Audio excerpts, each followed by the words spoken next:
위대한 거인들의 목소리를 빌어 마음이 평온해지는 곳, 거인의 속삭임입니다. 오늘도 스스로를 위해 찾아오신 분들을 진심으로 환영합니다. 여러분, 곁에 친구가 별로 없으십니까? 참으로 잘하고 계십니다. 모임에 안 나가신 지 오래되셨습니까?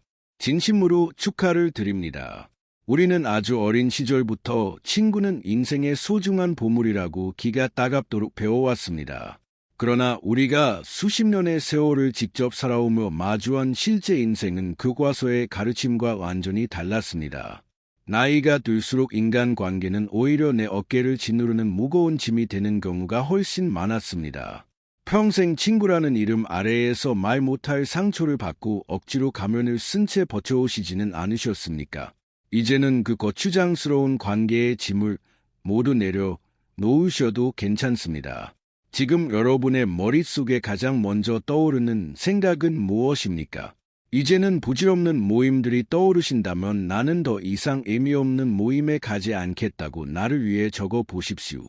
지금 당장 관계를 끊고 싶은 불편한 사람의 얼굴이 먼저 떠오르신다면 이제 더 안 봐도 되니 속이 편안하다라고 적어 보십시오. 이제부터의 삶에서 제대로 나를 위하며 살기 위해 거인의 속삭임을 친구로 삼아 주십시오. 구독과 좋아요를 눌러주시면 매일 정성을 다해 고독의 진정한 가치를 전해드리겠습니다.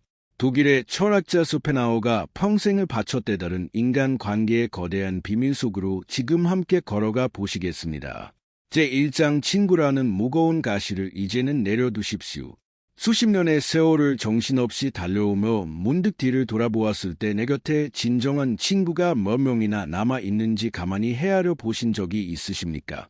젊은 시절에는 마담발이라는 소리를 들으며 수많은 모임의 중심에 서서 밤새도록 술잔을 기울이던 기억이 누구나 한 번쯤은 있을 것입니다. 그때는 그 수많은 사람이 모두 내 인생의 보물이고 내가 힘들 때 언제든 두 팔을 걷어붙이고 달려와 줄 진짜 내 사람처럼 느껴지곤 했습니다. 그러나 머리에 하얀 서리가 내리고 인생의 겨울 길목에 들어선 지금 과연 그 수많은 인연 중에서 나의 외로움과 슬픔을 진심으로 나누어 줄 사람은 몇 명이나 남아 있습니까? 참으로 허무하게도 그토록 소중하게 여겼던 인간관계들이 세월의 바람과 함께 낙엽처럼 허무하게 날아가 버린 현실을 마주하고 계실지 모르겠습니다. 인간관계가 끊어지고 멀어질 때마다 혹시 내가 인생을 잘못 살았나 싶어 스스로를 자책하면 밤물로 가슴을 치며 잠 못 이루지는 않으셨습니까? 내가 먼저 연락하지 않으면 영 끊어질 것 같은 위태로운 관계를 붙잡기 위해 나이 들어서까지 자존심을 굽혀가며 애쓰고 계시지는 않습니까? 이제 그 부질없고 무거운 마음의 짐을 내려놓으셔도 괜찮다고. 독일의 철학자 쇼펜하우어는 자신의 삶을 통해 우리에게 아주 냉정하면서도 따뜻한 위로를 건넵니다. 그는 인간이 관계에서 겪는 치명적인 고통을 겨울날의 고슴도치 무리에 비하며 인간 세상의 서글픈 실체를 아주 명확하게 꿰뚫어 보았습니다. 추운 겨울날 홀로 떨던 고슴도치들은 서로의 따스한 체온을 나누어 추위를 이겨내고자 서로에게 조금씩 다가서기 시작합니다. 조금만 더 가까이 가면 참으로 따뜻할 것 같다는 순진한 희망을 품고 서로의 몸을 바짝 밀착시키는 바로 그 순간 예상치 못한 끔찍한 비극이 일어납니다. 서로의 몸을 지키고 있던 날카로운 가시들이 상대방의 연약한 살결을 사정없이 찌르며 깊은 상처와 함께 참을 수 없는 고통을 주기 때문입니다. 아픔을 견디지 못하고 비명을 지르며 다시 멀어지면 이번에는 살을 에워내는 듯한 겨울날의 혹독한 추위가 다시 온몸을 엄습해 옵니다. 가까워지면 가시에 찔려 피를 흘리고 멀어지면 추위에 몸이 얼어붙느니 잔인한 과정을 고슴도치들은 평생토록 반복하며 살아갈 수밖에 없습니다. 우리 인간의 삶 역시 서글픈 고슴도치들의 반복되는 운명과 조금도 다를 바가 없다고 철학자는 무겁게 탄식합니다. 우리가 그동안 친구라는 이름 아래에서 얼마나 많은 날카로운 가시에 찔리며 남몰래 가슴속으로 피눈물을 흘려왔는지 가만히 돌이켜 보십시오. 내가 힘들 때 진심 어린 위로를 바라고 속마음을 털어놓았더니 얼마 지나지 않아 그것이 온 동네의 가십거리가 되어 내 등에 칼을 꽂은 적은 없었습니까? 자식 자랑이나 재산 자랑을 은근히 늘어놓으며 은연중에 나를 무시하고 깎아내리는 친구의 무례한 태도에 밤새도록 불쾌했던 기억은 또 얼마나 많습니까?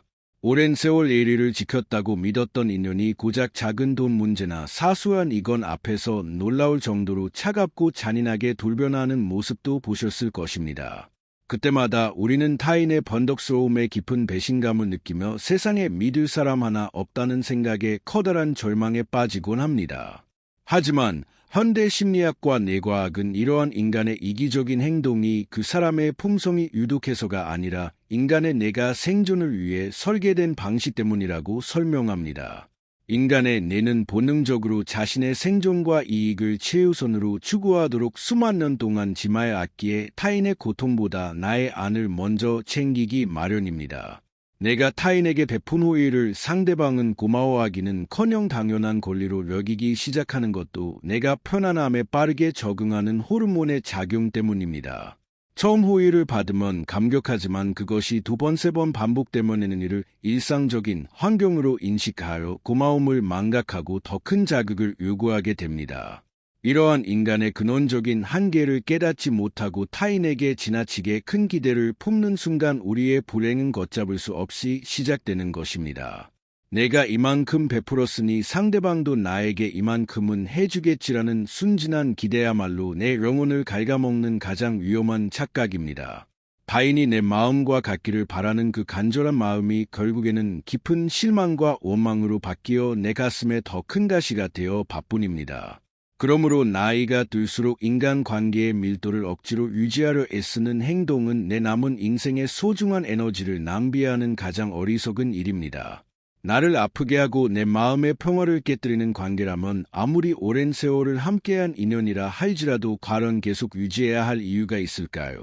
친구라는 허울 좋은 껍데기를 유지하기 위해 내 소중한 내면의 방을 무례한 타인들에게 무방비로 내어주며 상처받기를 자초할 필요는 전혀 없습니다. 차라리 타인에 대한 기대치를 영어로 만들고 적당한 거리를 유지하며 홀로서는 법을 배우는 것이 내 영혼을 지키는 가장 현명한 처세술입니다. 지금 당장 내 주변에 쓸데없는 인맥들이 정리되고 혼자만의 시간이 늘어났다는 것은 내 삶이 비로소 단단해지고 있다는 아주 고귀한 증거입니다. 그동안 타인의 눈치를 보며 억지로 맞추어 주느라 정작 가장 소중한 나 자신을 돌볼 시간은 턱없이 부족하지 않았습니까? 남의 기분을 살피고 분위기를 띄우기 위해 내 모습을 숨긴 채 가족인 웃음을 지어야 했던 그 필요한 시간들을 이제는 끝내야 합니다. 이제부터라도 인생의 중심축을 타인에게서 내 안으로 온전히 옮겨와 오롯이 나 자신만을 위한 고요한 정원을 정성스럽게 가꾸어 나가야 합니다. 오늘 당장 실천할 수 있는 아주 작은 행동 지침으로 휴대폰 연락처를 천천히 들여다보며 내 마음을 무겁게 만들었던 사람들의 이름을 조용히 지워 보십시오. 그들이 내 인생에서 사라진다고 해서 내 삶이 결코 무너지거나 불행해지지 않으며 오히려 말할 수 없이 홀가분한 해방감이 찾아올 것입니다. 더 이상 무의미한 소음에 내 귀를 내어 주지 말고 오직 나만의 숨소리와 내면의 고요함에 집중하는 시간을 하루에 딱 30분씩만 가져 보십시오. 이제부터의 삶에서 제대로 나를 위하며 살기 위해 거인의 속삭임을 가장 든든한 평생의 친구로 삼아 주시기 바랍니다. 구독과 좋아요를 눌러주시면 매일 정성을 다해 타인에게 흔들리지 않고 홀로 당당하게 서는 품격 있는 어른의 지혜를 전해드리겠습니다. 우리가 인간 관계에 무거운 가시를 내려놓을 때 비로소 내 남은 인생을 채울 행복의 여정이 시작된다는 사실을 마음 깊이 새기십시오. 제2장 모임이 줄어들어도 삶의 만족도가 변하지 않는 사회적 진실. 나이가 들면서 수많은 친목 모임이나 동창회 그리고 정기적인 모임의 횟수가 눈에 띄게 줄어드는 경험을 하고 계실 것입니다. 예전에는 달력에 빼곡하게 적혀있던 약속들이 하나둘 사라지고 주말에도 찾아오는 사람 없이 고요한 것을 지키는 시간이 늘어나면 가슴 한구석이 서글퍼지기도 합니다. 내가 사회적으로 완전히 고립되는 것은 아닌가 싶어 덜컥겁이 나기도 하고 남들은 여전히 바쁘게 어울려 다니는데 나만 애토리가 된 것 같은 묘한 소외감이 밀려오기도 합니다. 이러한 현상이 과연 나 자신만의 문제이고 슬퍼해야 마땅한 불행의 신호인지 우리는 아주 냉정하게 따져보아야 합니다. 우리가 인간 관계의 축소를 두려워하는 가장 큰 이유는 어린 시절부터 주입된 잘못된 고정관념 때문입니다. 사람은 모름지기기 인맥이 넓어야 하고 많은 사람과 어울려 시끌벅적하게 지내야 성공한 인생이라는 편견이 우리 마음속에 깊이 자리 잡고 있습니다. 그러나 대한민국의 실제 사회적 지표와 통계 자료를 들여다보면 우리가 믿어왔던 상식과는 전혀 다른 놀라운 반전의 진실이 숨겨져 있습니다.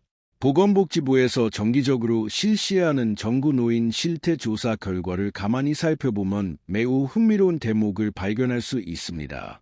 과거의 통계에 따르면 어르신들의 종교활동이나 친목 모임 그리고 지역사회단체 참여율은 무려 75%에 육박할 정도로 매우 높았습니다. 당시에는 은퇴 이후에도 끊임없이 밖으로 돌며 사람들을 만나고 관계를 유지하는 것이 당연한 삶의 방식으로 여겨졌습니다. 그러나 최근에 발표된 조사 결과를 보면 이러한 사회적 모임 참여율이 45% 수준으로 무려 30%나 급격하게 감소했습니다. 거의 절반에 가까운 분들이 예전에 나가던 모임을 그만두었거나 타인과의 정기적인 만남을 대폭 줄였다는 뜻입니다. 그렇다면 이토록 모임이 줄어들고 혼자 보내는 시간이 많아졌으니 사람들의 삶의 만족도 역시 현저하게 떨어졌을까요? 놀랍게도 조사 결과에 나타난 종합적인 삶의 만족도 점수에는 과거와 비교하여 거의 아무런 변화가 없었습니다.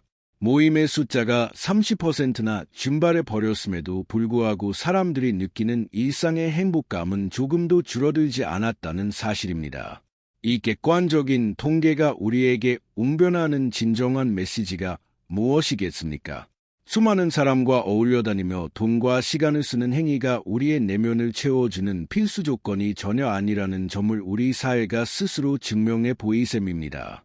오히려 그동안 의무감으로 나가던 피곤한 모임들이 자연스럽게 정리되면서 인간관계에서 오는 불필요한 스트레스와 감정 소모가 획기적으로 줄어들었습니다.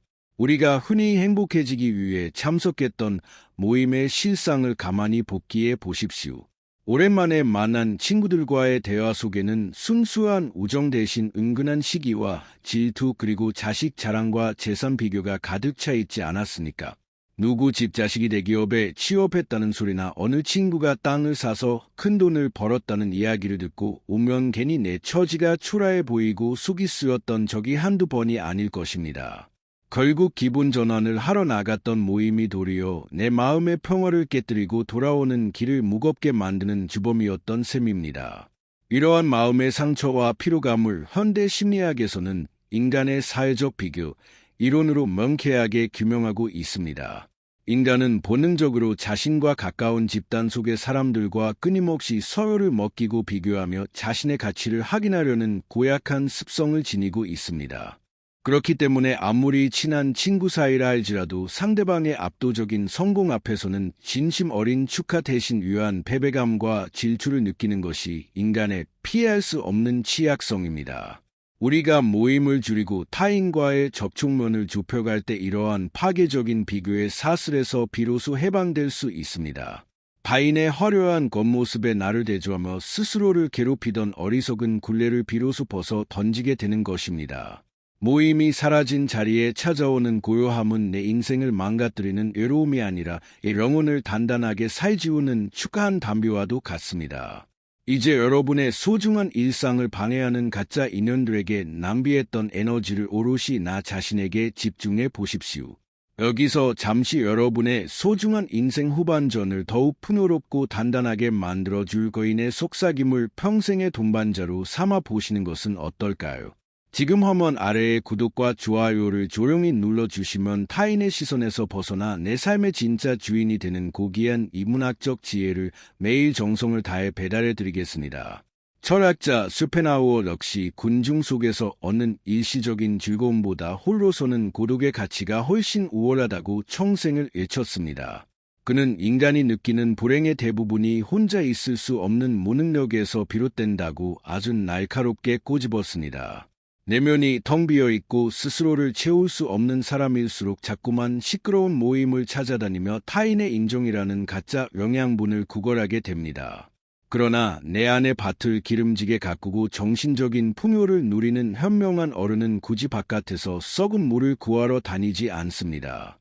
우리가 나이 들수록 모임의 짐을 가감하게 내려놓아야 하는 이유가 바로 여기에 있습니다. 주변의 수음이 잦아들 때 비로소 내 마음의 소리가 선명하게 들리기 시작하고 내가 진정으로 원하는 것이 무엇인지 비로소 눈을 뜨게 됩니다. 은퇴 후에 공허함이나 자식들의 무심함에 서운해하며 휴대폰만 쳐다보는 수동적인 삶에서 이제는 과감하게 탈출해야 합니다. 자식들은 각자의 인생을 사느라 바쁜 손님일 뿐이며 그들의 태도에 내 일상의 행복을 저당 잡힐 필요가 전혀 없습니다. 오늘 당장 실천할 수 있는 아주 강력한 행동 지침을 여러분에게 제안하고자 합니다. 이번 주말에 잡혀있는 무의미한 친목 모임이나 나가기 싫은 만남이 있다면 정중한 핑계를 대고 과감하게 거절의 의사를 밝혀보십시오. 그리고 그 모임에 쓰려했던 시간과 비용을 오롯이 나만을 위한 소박한 여유에 투자해 보시는 것입니다.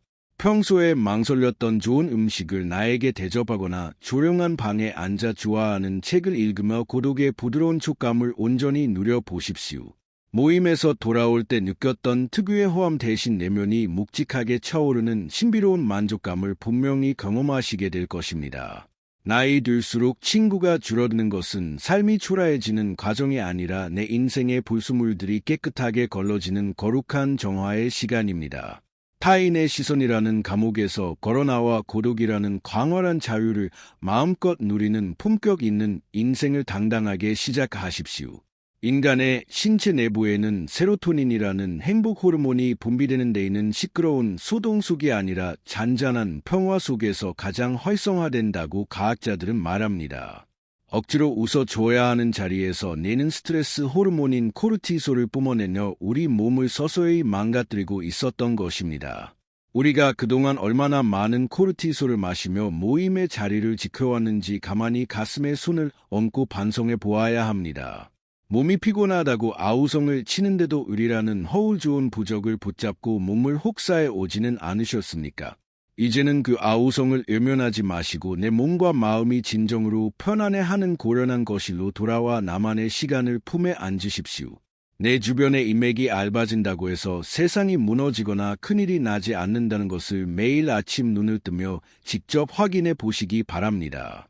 하늘은 여전히 푸르고 바람은 시원하게 불어오며 매 방 안에 옮기는 변함없이 따스하게 자리를 지키고 있습니다. 친구들이 나를 찾지 않는 것이 아니라 내가 그들의 피곤한 세계를 먼저 졸업한 것이라고 생각을 완전히 바꾸어 보십시오. 졸업장을 손에 쥐인 사람처럼 당당하고 홀가분하게 나만의 새로운 일상을 설계해 나가는 기쁨을 누리셔야 합니다. 아침에 일어나 정성스럽게 차를 다리고 창밖의 풍경을 가만히 응시하는 그 사소한 루틴이야말로 그 어떤 모임보다 위대합니다. 아이는 결코 내 인생의 구원자가 될 수 없으며 오직 나 자신만이 내 남은 세월을 책임질 유일한 보호자라는 사실을 명백하게 받아들여야 합니다. 이 엄숙한 진리를 깨닫는 순간 내 곁을 떠나간 가짜 친구들의 빈자리가 오히려 고맙게 느껴지기 시작할 것입니다. 그들이 비워준 그 자리에 비로소 진짜 나라는 존재가 들어와 앉아 환한 미소를 지을 수 있게 됩니다. 홀로서는 법을 배운 어른은 그 어떤 폭풍우가 몰아쳐도 쉽게 흔들리거나 쓰러지지 않는 단단한 뿌리를 갖게 마련입니다. 이제 무거운 모임의 가방을 문 밖에 내려놓으시고 가벼운 몸과 마음으로 내면의 광장을 유유히 거닐어 보십시오. 여러분이 흘린 지난날의 눈물과 상처는 결코 헛된 것이 아니며 꼴로 서기 위한 값진 예방주사였음을 철학은 증명합니다. 더 이상 지나간 인연에 연연하며 마음을 낭비하지 마시고 오늘 나에게 주어지니 고요한 하루를 가장 아름답게 소비하십시오.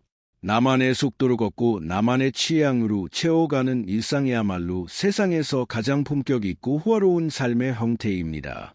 군중의 박수 소리보다 내 심장의 차분한 고동 소리에 귀를 기울이며 남은 생을 온전히 지배해 나가시기를 간절히 소망합니다.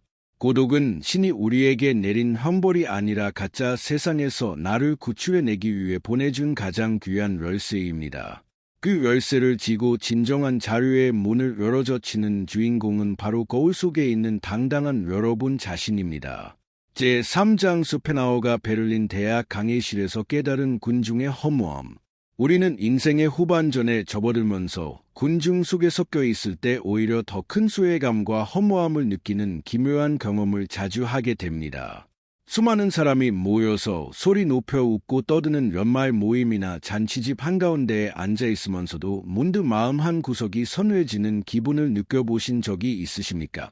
내가 지금 여기서 무엇을 하고 있는 것인가 하는 강한 회의감이 들기도 하고 저들의 가식적인 웃음소리가 마치 거대한 숨처럼 내 귀를 사정없이 찔러오기도 합니다. 그 화려한 축제가 끝나고 겉옷을 챙겨 입으며 어두운 밤거리를 홀로 걸어 나올 때 가슴 깊은 곳에서 밀려오는 그 지독한 허함의 정체는 도대체 무엇일까요?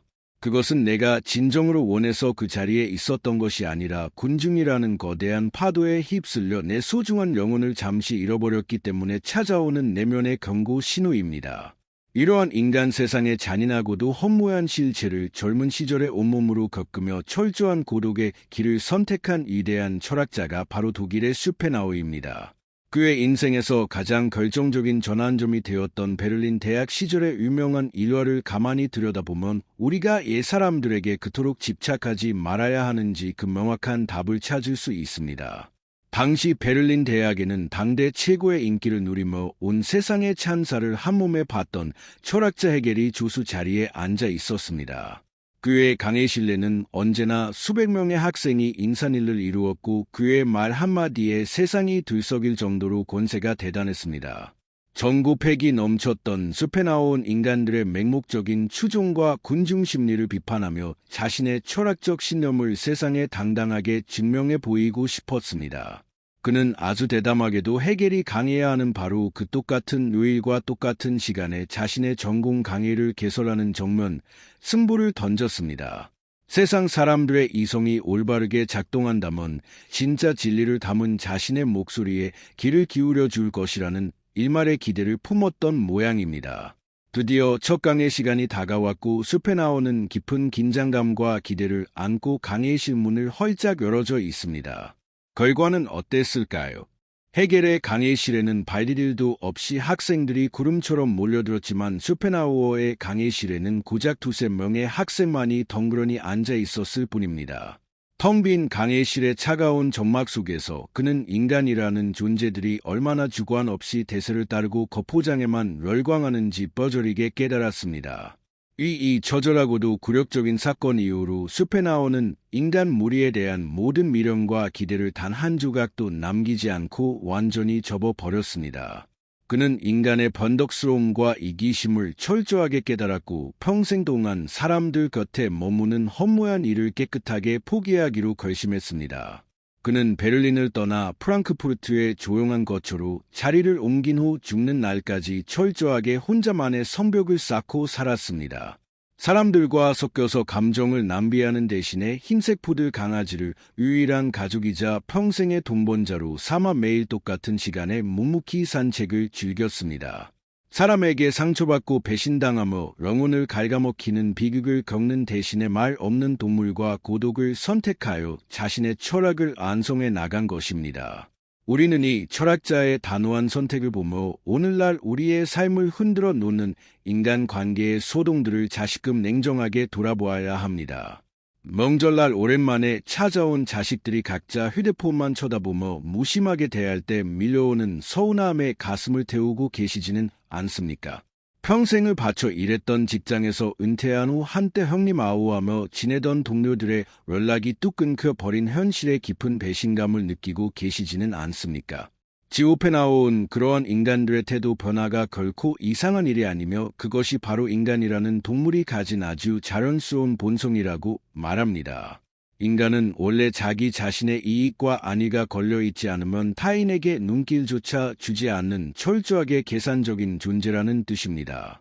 이러한 인간의 행동 양식은 현대 진화 심리학과 생물학의 관점에서도 매우 정확한 사실로 증명되고 있습니다. 원시 시대부터 인간의 뇌는 한정된 차원을 선점하고 자신의 부족만을 지키기 위해 철저하게 이기적으로 행동하도록 진화의 명령을 받아왔습니다. 그렇기 때문에 내 지혜가 낮아지거나 상대방에게 줄 수 있는 현실적인 이득이 사라지면 주변의 인맥들이 썰물처럼 빠져나가는 것은 너무나도 당연한 물리적 법칙입니다. 그들이 유독 악하고 냉정해서가 아니라 인간이라는 생명체의 유전자에 각인된 생존 방식이 원래 그러하다는 사실을 우리는 담담하게 받아들여야 합니다. 이 잔인한 진실을 명확하게 인정할 때 비로소 타인의 무심함에 상처받아 눈물 흘리던 어리석은 밤을 끝낼 수 있습니다. 수많은 사람이 모인 자리일수록 그곳은 순수한 인간성이 빛나는 공간이 아니라 서로의 탐욕과 허영심이 격렬하게 충돌하는 감염 모두의 장으로 변질되기 쉽습니다. 사람들은 저마다 자신을 더 화려하게 포장하기 위해 거짓된 미소를 짓고 타인의 불행을 은근히 즐기며 자신의 우월감을 확인하려 듭니다. 그러한 혼탁한 군중 속에 내 귀한 몸과 마음을 억지로 밀어놓고 어울리기 위해 애쓰는 행위가 얼마나 내 영혼을 피폐하게 만들었는지 돌이켜 보십시오. 남의 비위를 맞추기 위해 내 본심에도 없는 아첨을 늘어놓거나 원치 않는 술잔을 들이켜며 건강을 해쳐오지는 않으셨습니까? 이제는 그러한 거추장스럽고 부질없는 인간관계의 껍데기를 가감하게 벗어던지고 내 고유한 삶의 궤도로 돌아와야 할 때입니다. 철학자는 군중의 박수 소리보다 홀로 있는 방 안의 적막함이 인간에게 줄 수 있는 가장 안전하고 고귀한 피난처라고 강조했습니다. 홀로 있을 때 비로소 우리는 타인의 시선이라는 서슬퍼런 감옥에서 걸어나와 내 영혼의 진짜 주인이 되는 위대한 자유를 만끽할 수 있습니다. 친구가 없다고 외로워하거나 주변에 찾아오는 사람이 없다고 해서 결코 초라해질 필요가 전혀 없습니다. 내 주변이 고해졌다는 것은 내 인생의 온갖 잡음과 불순물들이 완전히 걸러지고 가장 순수한 나 자신만 남았다는 성스러운 축복의 신호입니다. 홀로 보내는 그 시간에 우리는 책을 읽고 사색을 하며 내면의 밭을 기름지게 일구는 영성 가득한 어른으로 다시 태어날 수 있습니다. 인생의 전반전 동안 우리는 가족을 부양하고 직장에서 살아남기 위해 군중의 요구에 맞추어 연기하는 배우처럼 숨가쁘게 살아왔습니다. 그러나 이제 다가온 인생의 후반전마저 타인의 비위를 맞추고 눈치를 보며 낭비하기에는 우리에게 남은 시간이 너무나도 아깝고 소중합니다. 이제부터라도 삶의 무게 중심을 바깥 세상이 아닌 내 내면의 깊은 방으로 단단하게 옮겨와야 마땅합니다. 오늘 당장 여러분의 지친 영혼을 달래줄 아주 구체적이고 현실적인 실천 강령을 하나 제안해 드리고자 합니다. 집안의 텔레비전이나 휴대폰을 완전히 끄고 오직 나만을 위한 따뜻한 차 한 잔을 정성스럽게 우려내어 조용히 마셔 보십시오. 차가 목구멍을 타고 내려가는 그 고요한 소리와 방안을 가득 채우는 은은한 향기에 집중하며 오롯이 나 자신과 단둘이 마주 앉아 대화를 나누는 것입니다. 그동안 남들의 기분은 그렇게 정성스럽게 살피면서 정작 가장 소중한 나 자신의 마음은 얼마나 차갑게 방치해 두었는지 가만히 돌아보십시오. 이 작은 고독의 루틴을 매일 꾸준히 실천해 나갈 때 내면에서 솟아나는 말할 수 없이 깊은 평온함과 단단한 자존감을 분명히 경험하시게 될 것입니다. 군중의 거짓된 안부 인사보다 철학자의 묵직한 문장 한 줄이 여러분의 남은 생을 훨씬 더 고귀하게 품어줄 것을 확신합니다. 타인의 무리에서 과감하게 걸어나와 고독이라는 광활한 영토를 홀로 지배하는 천하무적의 거인으로 당당하게 살아가십시오. 제4장 타인의 시선이라는 감옥에서 벗어나 홀로 서는 지혜 우리는 일평생 다른 사람들의 눈치를 보며 그들의 마음에 들기 위해 참으로 눈물겨운 노력을 기울이며 살아왔습니다. 좋은 남편과 현명한 아내라는 소리를 듣기 위해 내 본래의 욕망을 억누르고 가족들에게 무조건적인 희생을 바쳐오지는 않으셨습니까? 직장이나 동네 모임에서 성격 좋고 법 없이도 살 사람이라는 평판을 얻기 위해 속으로는 피눈물이 나는데도 겉으로는 허어웃으며 좋은 사람 콤플렉스에 갇혀 지내오지는 않으셨습니까?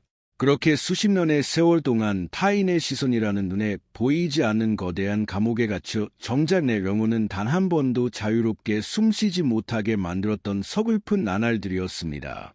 내가 입는 옷과 내가 타는 자동차 그리고 내 자식의 대학 간판마저도 전부 타인에게 보여주기 위한 가식적인 껍데기였음을 이제는 솔직하게 인정해야 할 때입니다. 나이 들수록 우리는 이 숨막히는 타인의 감옥에서 가감하게 탈출하여 오롯이 홀로 서는 위대한 지혜를 배워야 마당발이라는 가짜 훈장을 떼어낼 수 있습니다. 독일의 철학자 숲에 나오는 인간이 가진 가장 비참한 약점 중에 하나가 바로 타인의 의견에 과도하게 신경을 쓰는 어리석은 태도라고 아주 매섭게 질타했습니다. 그는 타인의 머릿속은 내 진정한 행복이 머물기에는 너무나도 좁고 어두우며 그들의 평판이라는 것은 한낮바람에 흩날리는 깃털처럼 가볍고 부질없는 것이라고 명쾌하게 단언했습니다. 우리가 타인의 칭찬에 우쭐해하고 그들의 비판에 쉽게 낙담하는 행위는 내 인생의 운전대를 번덕스러운 타인에게 통째로 넘겨주는 가장 나약한 노예의 삶과 다름없다는 뜻입니다.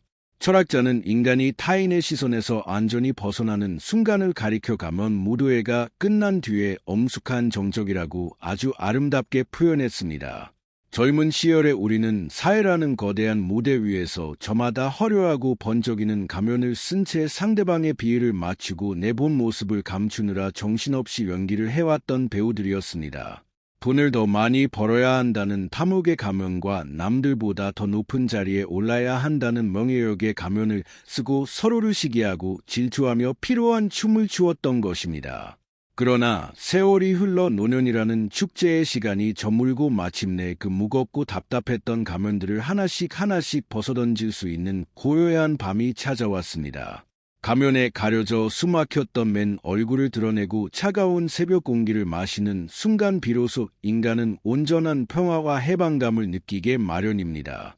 이러한 철학자의 날카로운 통찰은 현대 사회심리학의 조명효과라는 이론을 통해 과학적으로 아주 정확하게 증명되고 있습니다. 인간은 본능적으로 온 세상 사람들이 오직 자기 자신만을 주목하고 있으며 나의 작은 실수나 애모를 끊임없이 감시하고 있다는 거대한 착각 속에 살아갑니다. 마치 무대 위의 주인공이 화려한 스포트라이트를 한몸에 받고 있는 것처럼 주변의 모든 시선을 과도하게 의식하는 심리적 현상입니다. 그러나 심리학자들이 수많은 실험을 통해 밝혀낸 진실은 타인들은 나에게 누구이만큼의 관심도 없으며 오직 자기 자신의 안와 이익만을 생각하느라 바쁘다는 사실이었습니다. 내가 오늘 무슨 옷을 입었는지, 내 자식이 이번에 무슨 시험에서 떨어졌는지 타인들은 돌아서면 10초 만에 깨끗하게 잊어버리는 법입니다. 우리가 그토록 전전긍하며 목숨을 걸었던 타인의 평판이 얼마나 헛모양 가짜 한산이었는지 과학적 사실을 통해 뼈저리게 깨달으셔야 합니다. 이 진실을 명확하게 받아들이는 순간 내 어깨를 무겁게 짓누르던 타인의 시선이라는 거대한 사슬이 소리 없이 끊어져 나가는 통쾌한 기적을 경험하시게 될 것입니다. 친구들이 나를 어떻게 생각할까 염려하며 가지도 싫은 모임에 억지로 참석하려 돈을 쓰고 감정을 낭비하던 어리석은 행동을 당장 멈출 수 있는 용기가 생겨납니다. 이웃집 사람과 나를 끊임없이 비교하며 스스로를 초라한 지옥으로 밀어넣었던 그 잔인한 굴레를 비로소 내 손으로 부수어 버리게 되는 것입니다. 타인의 시선에서 해방된 영혼은 비로소 세상에서 가장 단단하고 굳건한 홀로 서기의 뿌리를 땅속 깊이 내리기 시작합니다. 나이 들어 친구가 줄어들고 혼자만의 공간에 남겨지는 것은 결코 애로운 형벌이 아니라 가짜 세상이 나에게 베푼 최고의 축복이자 기회입니다. 혼자 있는 그 고요한 방 안에서 우리는 비로소 남의 기분을 맞추기 위해 가식적인 웃음을 지을 필요도 없고 내 본심을 속이는 아첨을 늘어놓지 않아도 됩니다. 화려하게 보이기 위해 거추장스러운 옷을 차려입지 않아도 되며 오직 내가 가장 편안해하는 낡은 옷을 입고 내 본연의 숨소리에 온전히 집중할 수 있습니다. 완벽한 자유와 평온함은 시끄러운 군중의 박수 소리 속에 있는 것이 아니라 홀로 문을 닫고 들어온 고독의 품 안에서 조용히 꽃을 피우는 법입니다. 내 곁에 아무도 없다는 서글픈 사실은 역설적이게도 내가 내 인생의 완전한 주권자가 되었다는 가장 확실하고 고귀한 승리의 증거입니다. 이제 여러분의 소중한 인생 후반전을 타인의 눈치를 보며 낭비하는 어리석은 삶에서 완전히 벗어나 오롯이 나를 위한 삶으로 바꾸어 가셔야 마땅합니다. 이 위대한 고독의 여정에 언제나 변함없는 지혜의 등불이 되어줄 거인의 속삭임을 여러분의 평생 친으로 삼아 보시는 것은 어떨까요? 지금 화면 아래의 구독과 좋아요를 조용히 눌러주시면 타인의 시선에 휘둘리지 않고 내면의 단단한 성벽을 구축하는 품격 있는 인문학적 가치를 매일 정성을 다해 배달해 드리겠습니다. 철학자의 묵직한 문장 한 줄을 가슴에 품고 걸어갈 때 우리는 그 어떤 군중의 비난이나 무례함 앞에서도 눈 하나 깜짝하지 않은 무적의 내공을 갖추게 될 것입니다. 타인에게 구걸하던 가짜 인정을 깨끗하게 청산하고 오직 나 자신에게 인정받는 위험 있는 어른으로 우뚝 서십시오. 오늘 당장 우리의 일상 속에서 실천할 수 있는 아주 강력하고 구체적인 행동 지침을 여러분에게 제안하고자 합니다. 오늘 하루 동안은 외출할 때 거울을 보며 남들에게 어떻게 보일까를 고민하는 대신에 오직 내 몸이 가장 편안해하는 가장 편한 신발과 옷을 골라 입어 보십시오. 그리고 식사 시간이 되었을 때 남들의 눈치를 보며 메뉴를 고르는 것이 아니라 오직 내 미각이 진정으로 원했던 소박한 음식을 나에게 정성스럽게 대접하는 것입니다. 식당에서 혼자 밥을 먹는 것을 부끄러워하거나 주변의 시선을 두려워하는 유치한 마음을 과감하게 쓰레기통에 던져 버리셔야 합니다. 혼자 당당하게 수저를 들고 음식의 맛을 온전히 음미하며 자신과 단둘이 데이트를 즐기는 호사를 누려보시기 바랍니다.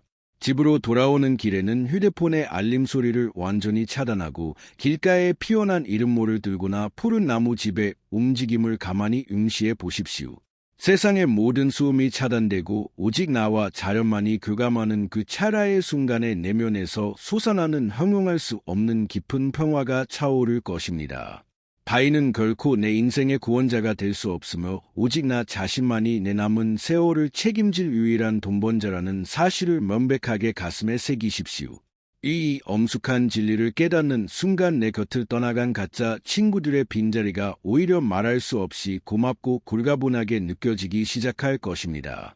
타인의 시선이라는 낡은 감옥의 문을 내 손으로 활짝 열고 걸어나와 고독이라는 광활한 자유의 벌판을 당당하게 지배하는 진짜 거인으로 살아가십시오. 제5장 내면의 빈곤을 채우기 위해 밖으로만 도는 사람들의 슬픔. 나이가 들어갈수록 우리는 집안의 정적을 견디지 못하고 자꾸만 밖으로 나가려 하는 사람들을 주변에서 흔히 보게 됩니다. 은퇴를 하고 나서 딱히 갈 곳이 없는데도 아침 일찍 등산복을 차려입고 지하철을 타며 하루를 시작하는 이웃집 김 선생님의 모습을 보신 적이 있으십니까? 하루 종일 전화기를 붙잡고 오늘은 누구를 만나서 점심을 먹을까? 저녁에는 어떤 술자리에 참석할까? 필사적으로 연락처를 뒤적이는 사람들의 심리는 과연 무엇일까요? 텔레비전을 켜놓지 않으면 거실의 고요함이 마치 유령처럼 무섭게 느껴져서 종일 리모컨을 만지작거리는 분들도 참으로 많습니다. 그들이 그토록 두려워하는 것은 방 안을 가득 채우는 정적이 아니라 홀로 남겨진 순간 마주하게 되는 자기 내면의 처절한 공허함과 쓸쓸함입니다. 밖에서 아무리 화려한 조명을 받고 사람들과 어울려 소리 높여 웃고 떠들어도 집으로 돌아오는 현관문 앞에서는 어김없이 지독한 피로감과 적막함이 밀려오게 마련입니다. 독일의 철학자 스펜하우어는 이토록 혼자 있는 시간을 견디지 못하고 자꾸만 군중 속으로 도망치려는 인간의 서글픈 행태를 가리켜 내면의 빈곤 때문이라고 아주 날카롭게 진단했습니다. 그는 정신적으로 가진 것이 없고 머릿속이 텅 빈 사람일수록 자꾸만 바깥 세상의 자극을 찾아 헤매며 타인의 인정이라는 일시적인 마약을 구걸하게 된다고 매섭게 질타했습니다. 자기 내면의 즐거움의 온천을 가지지 못한 사람은 겉모습만 어른일 뿐 속은 끊임없이 칭얼거리는 어린아이와 다름없기에 혼자 있으면 찾아오는 지루함과 권태를 감당할 수 없는 것입니다. 그렇기 때문에 부질없는 친목 모임을 전전하고 영양과 없는 대화에 매달리며 자신의 소중한 시간과 정력을 길거리에 허무하게 뿌리고 다니는 비극을 초래합니다. 반면에 정신적으로 풍요롭고 사색의 즐거움을 아는 현명한 어른은 굳이 바깥의 소란스러운 우물에서 썩은 물을 길어 올리려 애쓰지 않는 법입니다. 이러한 철학자의 통찰은 현대 뇌과학의 도파민 수용체 이론을 통해 과학적으로 아주 정확하게 규명되고 있습니다. 인간의 뇌는 새로운 자극이나 타인의 칭찬을 받을 때 쾌락을 느끼게 하는 신경 전달 물질인 도파민을 분비하는 데의 도파민은 아쉽게도 금방 바닥이 나버리는 특성을 지니고 있습니다. 시끄러운 모임에서 남들의 주목을 받으며 분비된 도파민은 모임이 끝남과 동시에 급격하게 감소하며 뇌에 더 큰 군주임과 공허함을 안겨주게 됩니다. 자극에 중독된 뇌를 가진 사람들은 이 공허함을 견디지 못하고 다음날 또다시 더 시끄러운 모임과 더 화려한 자리를 찾아 헤매는 악순환의 늪에 빠지게 되는 것입니다. 결국 밖으로 돌면 돌수록 내면의 밭은 더욱 황폐해지고 타인에 대한 집착과 의존도만 기형적으로 높아지는 서글픈 결과를 낳을 뿐입니다. 우리는 이 악순환의 고리를 끊어내기 위해 애로움과 고독의 차이를 명확하게 구분할 줄 아는 영성 깊은 지혜를 갖추어야 합니다. 남들이 나를 만나주지 않아서 타인과의 강제적인 단절로 인해 느끼는 고통과 서글픔은 철학자가 말하는 비참한 외로움에 불과합니다. 그러나 내가 스스로 선택하여 타인의 숨으로부터 걸어나와 내 영혼과 단둘이 마주하는 충만하고 고귀한 시간은 세상에서 가장 아름다운 고독의 상태입니다. 외로움이 혼자 있는 고통을 뜻한다면 고독은 혼자 있는 즐거움을 뜻한다는 철학자의 명언을 우리는 매일 아침 눈을 뜨며 마음 깊이 새겨야 합니다. 혼자 있는 시간을 두려워하는 유치한 어른에서 벗어나 고독을 능숙하게 즐길 줄 아는 단단하고 품격 있는 진짜 어른으로 거듭나셔야 마땅합니다. 인생의 후반전에서 마주하는 고독은 내가 세상에서 버림받았다는 절망의 신호가 아니라 내 삶의 불순물들을 걸러내고 온전한 자유를 누리라는 하늘의 축복입니다. 홀로 있는 그 고요한 시간 속에서 우리는 비로소 타인의 시선이라는 감옥에서 걸어나와 내 영혼의 진짜 주인이 되는 신비로운 경험을 할 수 있습니다. 하기 싫은 말을 억지로 지어내어 분위기를 맞출 필요도 없고 남들에게 잘 보이기 위해 화려한 옷으로 치장하며 돈을 낭비하지 않아도 됩니다. 자식적인 겸손을 떨며 자존심을 굽히지 않아도 되며 오직 내가 태어난 본연의 모습 그대로 편안하게 숨을 쉬며 영혼의 휴식을 취할 수 있습니다. 완벽한 평화와 행복은 바깥 세상의 떠들썩한 찬사 속에 있는 것이 아니라 내 방의 문을 닫고 들어온 고독의 품 안에서 조용히 꽃을 피웁니다. 내 주변에 연락처가 얇아지고 찾아오는 사람이 줄어든다고 해서 결코 서글퍼하거나 초라하실 이유가 전혀 없습니다. 그것은 내 내면이 비로소 성숙해지고 있으며 타인의 가짜 이유 없이도 스스로 당당하게 설 수 있는 묵직한 내공이 쌓였다는 가장 확실한 증거입니다. 역사적으로 위대한 사상가나 예술가 그리고 종교적 성인들은 군중 속의 숨보다는 혼자만의 깊은 침묵 속에서 위대한 생각들을 길어 올렸습니다. 여러분이 지금 누리고 계시는 그 고요한 거실의 시간은 여러분의 품격을 한층 더 높여주고 삶을 깊이 있게 숙성시켜주는 인생 최고의 선물과도 같습니다.